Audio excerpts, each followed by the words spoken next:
To the great United Nations Assembly, I humbly implore you to hear the story of my people in my country. My country has suffered terribly. In June 2013, we experienced flash floods and landslides, which killed nearly 6,000 of my people. In 2004, we had the third largest earthquake on record and the resultant tsunami, which killed more than 250,000 of my people. In 2001, 20,000 of my people died in an earthquake, and in 1999 it was a cyclone which killed 10,000 of my people. In 1993, an earthquake claimed 20,000 people and destroyed 52 villages. We have been impacted by drought and flooding. Every 50 years we have a plague of rats deplete our fields. We are India. These disasters, as well as other factors, have created widespread famine in my country. As you may know, hunger is the #1 cause of death in the world. The Indian population includes 1/3 of the world's hungry. Every day, another 7,000 Indian people die from hunger, malnutrition, or starvation.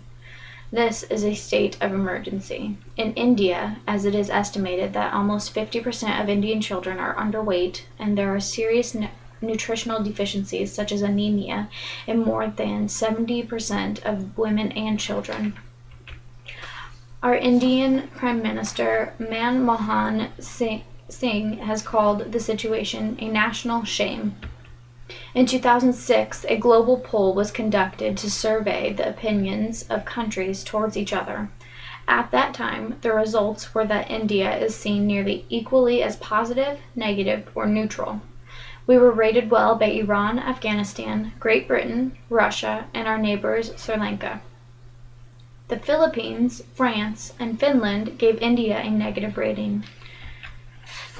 We have some negative history with Great Britain and Pakistan, but this was due to our struggle for independence.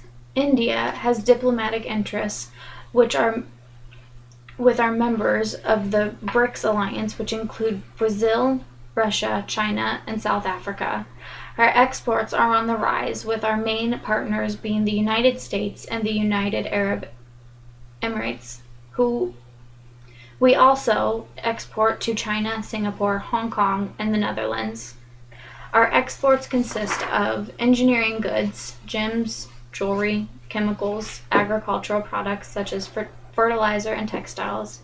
Our imports are also on the rise, with our main partners being China, United Arab Emirates, Switzerland, Saudi Arabia, Iraq, Kuwait, and the United States. The main exports for our country are coal, oil, machinery, and chemicals. If India were able to produce more crops, we would be able to participate more in international trade.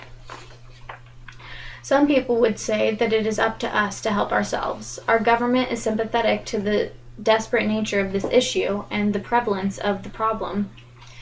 We have made attempts to resolve the widespread hunger in our nation. We have invested in a meal program for women and children. Unfortunately, this has been contaminated by insects and inefficient in its implementation. We have roads, but they are too few and not adequate to our needs for infrastructure and moving the goods to where they need to go. We have initiated irrigation systems, but unfortunately have not had the means to complete them. We hope to identify key routes to maintain those roads as priority and build from those. Nobel Prize winner Amartya Sen said, "When India achieved independence more than 50 years ago, the people of the country were much affiliated by endemic hunger. They still are. The people of the country were much afflicted by epidemic hunger. They still are. As we have sat and discussed the plight of India, 5 Indians have died each minute. There is no time for finger pointing and blame. The time is now to take decisions that will have the immediate impact of getting the food to those who are hungry. Right now in Madhya Pradesh, an Indian province, children are starving are surviving on roots and grass and seeds they scavenge from cow manure. We must take steps to feed these children, to feed the nation. Each disaster diverts our attention and our funds from our attempts to strengthen our infrastructure. We believe that if we can identify the key routes to move goods within our country and prioritize these roads, we can branch off of the main routes to cover more remote areas on our own. If we can set up priority roads, we can have access to areas of disaster to aid in bringing food, water, and repairs to the area. As our strength grows, we will see a decline in mortality rates and an increase in those who are strong enough to join our workforce. We must take steps to defeat the impact of natural disasters on our country, to feed these children and to feed the nation.